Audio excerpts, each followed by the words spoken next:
What's up top 10 fam, hope you're having an awesome day. I'm your host Ayman Hasan and welcome back to another video. I could literally talk you guys' ears off about Disney, and today we're going back to 2016. We're gonna take a long flight to the Polynesian island of Motunui, and we are going to discuss the top 10 Scary Moana theories. Starting us off with number 10 is Pua Part 1.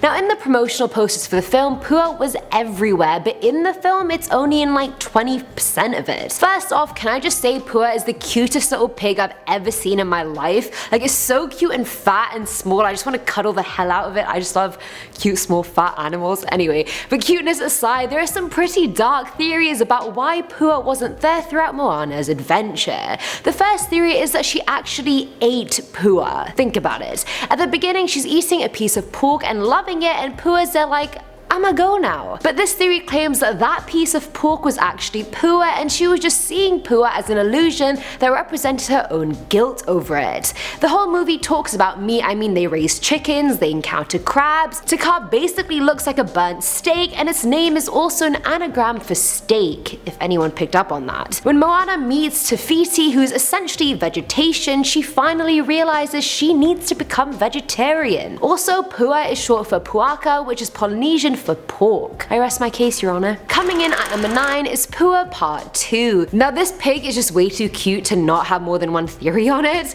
Now another theory claims that Pua actually died very early on in the film. If you remember, Moana went out into the ocean initially with Pua and got swept away, and it was a dangerous time. Even Moana, who has semi-superpowers, nearly drowned, so it seems unlikely that she was able to save Pua and herself. I know killing animals is savage and we'd expect that from Game of Thrones, not Disney, but need I remind you of that noble lion that was murdered off a cliff ledge? And I mean, we've seen characters die and reappear in Disney movies before, so it's not that big of a deal, Mufasa being the prime example. Yes, it's still too soon to be talking about that, guys. Another theory is that Pua is just a figment of Moana's imagination, since no one else really acknowledges Pua but Moana. I feel like I'm saying her name wrong, either way. And the pig is just so cute, how could you not acknowledge it? Pair that with the fact Moana doesn't seem to have any real friends other than Pua, and that the locals don't interact with it. I mean, it makes sense. At number 8 we have the heart. You'd think the main character of Moana is Moana, but I reckon it's the heart of Te Fiti. I mean, the whole movie is literally about the heart. Can anyone prove me wrong? Didn't think so. According to this fan theory from Redditor Sketches from Midgard, the heart is able to grant life to animals, vegetation, and humans, and it has a special power of protection. Now when Maui had the heart and went up against Te Kā, he was struck by the lava monster and he should have died, but since he had the heart he was safe, and instead the heart was just hurtled into the ocean. Grandma Tala gives the stone to Moana and basically dies afterwards, and so the theory claims the heart had been keeping Grandma Tala alive and safe from harm this whole time, so when she doesn't have it anymore, she's just out of here. It also explains how Moana survives the massive storm, the coconut assailants, and the realm of monsters. Are we just gonna sweep all that under the rug? I don't think so. Not under my watch. Filling our number 7 slot is URSULA. There have been so many parallels and theories drawn between The Little Mermaid and Moana, probably because they're like the only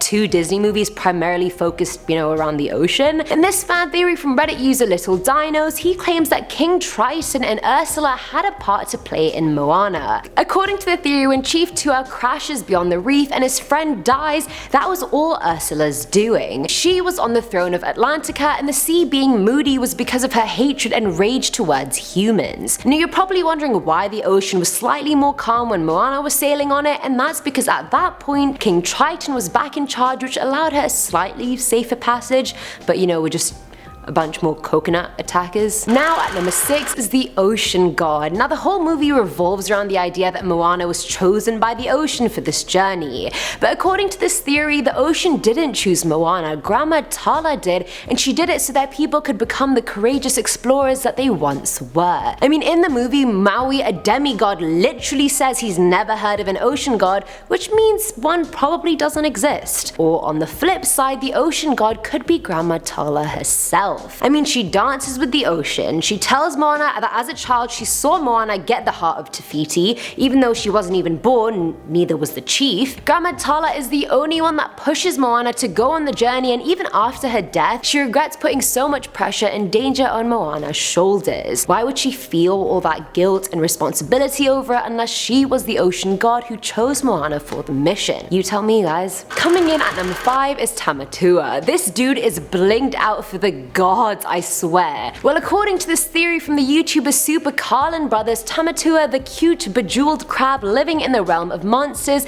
may have more meat to his story than we think. First off, the concept material from the art of Moana shows Tamatua's character as a headless mythical warrior, not a crab. But what if the character was still a person in the movie, or rather used to be a person, specifically a pirate? Tamatua's song goes on and on about pirate ships, and he's obsessed with finding and keeping treasure. The crab is bloody bilingual, he speaks French, he knows all about Maui's abandonment, which could mean the two met when Tamatua was still a human. But now he just spends his time as an ancestral spirit in the cave surrounded by my university tuition 7 times over. At number 4 are Lilo, Stitch, and Moana Part 1.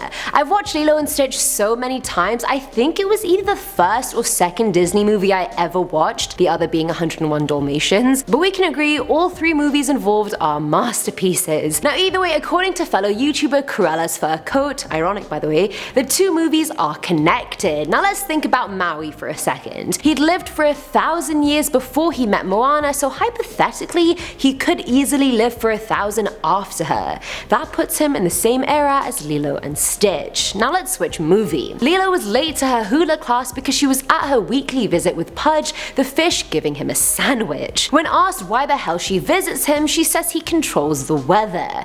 Now Maui is a demigod, he's a shapeshifter, he's the ruler of the sea and wind, and can lasso the sun with his hook if he wanted. So I'd say he'd be able to control the weather pretty damn easily.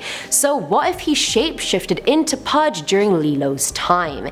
And I know you guys are sharp, so you're probably wondering, okay, even if that is possible, why would he go from a demigod to a fish, and why would he choose Lilo? That's coming in part 2. Filling our number 3 slot is Lilo, Stitch, and Moana Part 2. So why did Maui choose Lilo? Her parents died in a car crash on a rainy night, and like I mentioned before, Pudge can control the weather. So this theory poses that perhaps Maui had something to do with the death of Lilo's parents. I mean, he is careless, he threw a boat on Moana and he tossed her into the ocean like how many times? I lost count. But what if that night he went too far and got her parents killed by accident? So in his guilty conscience, he feels the obligation to look after Lilo, and on the flip side, Lilo keeps going to him knowing he controls the weather because she wants to be on his good side and protect her family from more tragedy.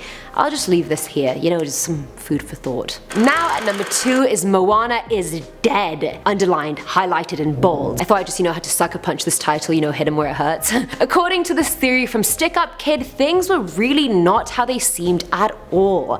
After Moana sets sail to find Maui, she survives a horrible storm and wakes up on the island that Maui is on. But what if she didn't survive? The theory claims the storm actually did kill Moana, but she was reborn as a demigod on the island. Now think about it. Later on, Moana can magically push a stone statue over. She can literally free dive to the bottom of the ocean to get the heart without any scuba gear, and she fights off hundreds of coconut people like it was a piece of cake. Those things wouldn't be possible for a mortal human, but for a demigod, it'd be nothing. And to confirm it further, Moana literally goes into, survives, and then leaves the realm of monsters where Maui says no mortals can go. 1 + 1 = Moana being a demigod. Come on, guys. And finally, at number 1 is Maui's childhood. Now this is a bit of a story and a half, so listen up. Maui tells Moana during their voyage that his human parents abandoned him after looking at him and dumped him in the ocean instead of at least trying to raise him. The gods, having seen this, took pity on the little baby and gave him a fish hook that turned him into the demigod Maui. But this doesn't really add up. By definition, a demigod is a mortal who is the offspring of a god and a human. Maui had 2 human parents. I'm spilling all the tea right now, I swear, I'm so happy about it. So let's backtrack. The gods found Maui and gave him divine status after he was abandoned.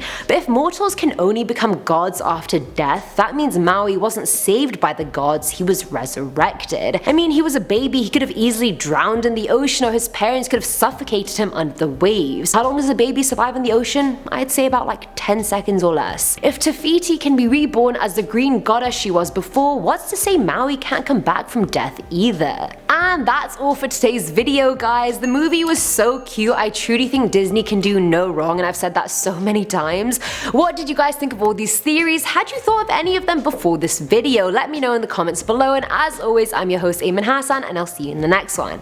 Bye!